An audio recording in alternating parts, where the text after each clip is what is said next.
अरे किस पर गर्व करेगी भारत माँ, फिर किस पर इतराएगी।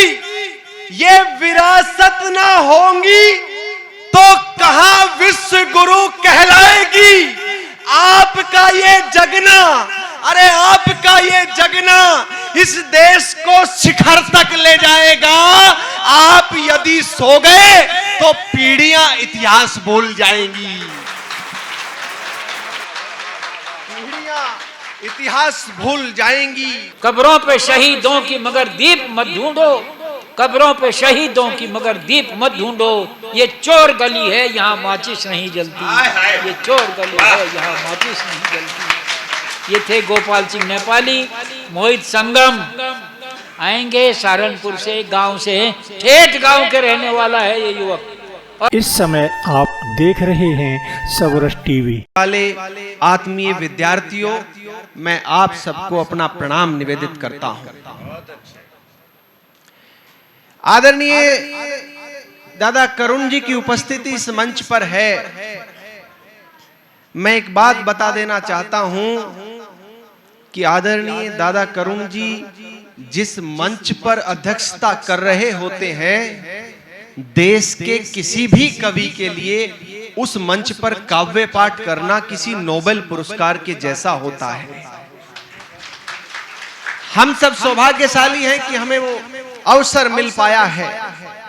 एक विशेष बात और बताता हूं।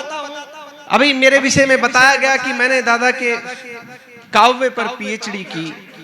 जब 2 वर्ष मुझे पीएचडी में हो गए थे तो एक डीआरसी की एक मीटिंग होती है, उसमें एक एक्सपर्ट बाहर से आते हैं और पूरी कमेटी बैठती है। वो देखती है कि शोध कार्य सही से चल भी रहा है या नहीं। तो जो एक्सपर्ट आए थे उन्होंने मेरे से एक बात पूछी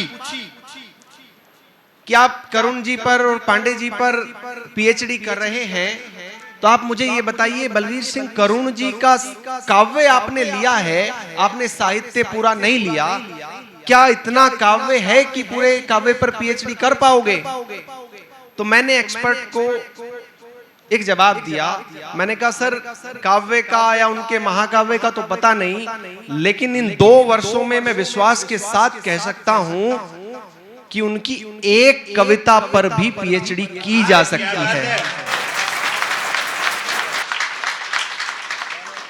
और ये मैंने सिद्ध किया। उन्होंने पूछा फिर ये कुछ ज्यादा ओवर कॉन्फिडेंस की बात नहीं हुई। जो प्रस्तुतिकरण उस समय देना था, उस सभागार में मैंने जो पूरे शोध के अंदर अपेक्षाएं थी, केवल एक कविता से वो सारी अपेक्षाएं पूरी करके दिखाई।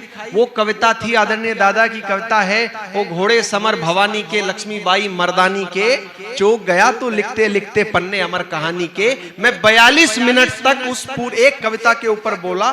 तब उनको समझ में आया कि वास्तव में इस देश ने एक बहुत नायाब हीरा पाया है आदरणीय करुण जी के रूप में। मैं ऐसे महान प्रतिभा के धनी को प्रणाम करता हूं आप सबको।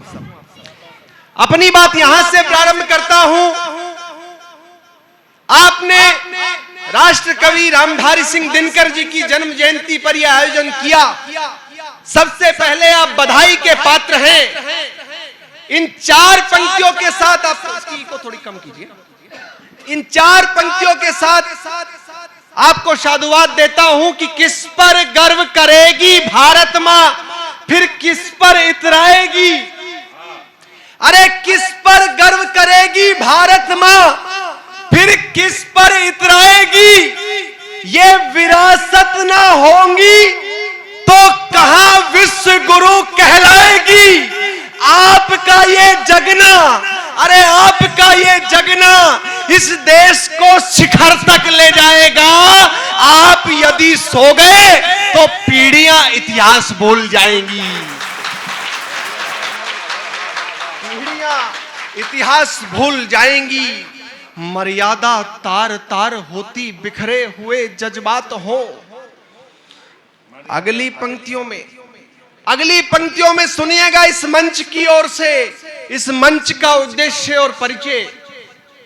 अरे मर्यादा तार तार होती, बिखरे हुए जज्बात हो, सूरज चुनौती झेलता, अनगिन अंधेरी रात हो, महलों में गिरवी हो, जब यंत्र खेती खलियान के भूखे मरते हो, जब बच्चे मजदूर किसान के, धर्म पर संकट खड़ा, अधर्म का बोलबाला हो, इंसान और शैतान में खिंचाई पाला हो, सीमाओं पर प्रश्नों के जब बादल मंडराते हो, तब अंधकार की छाती पे जो दीपक सा तन जाते हो, जिनकी प्रबल मुखरता ही तो, हाँ जिनकी प्रबल मुखरता ही तो इतिहासी नब्ज टटोलती है, सारी दुनिया मौन रहे लेकिन कविता बोलती है। कई बार मेरे से सवाल किया जाता है कि आपने जीवन में कविता का रास्ता चुना, अच्छी बात है, लेकिन आपने इसी रंग को क्यों चुना? आपने ये चीखने चिल्लाने की भाषा क्यों चुनी? क्यों आप रामधारी सिंह दिनकर और आदरणीय करुण जी की परंपरा पर चले? तमाम सवालों के जवाब इन 4 पंक्तियों में। सम्मान की माला है, कोई हथकड़ी नहीं, बेकार वो साधना जो वक्त पर लड़ी नहीं, हम शब्द के साधक, कविता है जा हमारी, पर कोई भी कविता यहां वतन से बड़ी नहीं, पर कोई भी कविता यहां वतन से बड़ी नहीं। मैं जिस आंगन में पला बड़ा, बहुत बहुत आभार। कृपया सबरस टीवी यूट्यूब चैनल को सब्सक्राइब करें।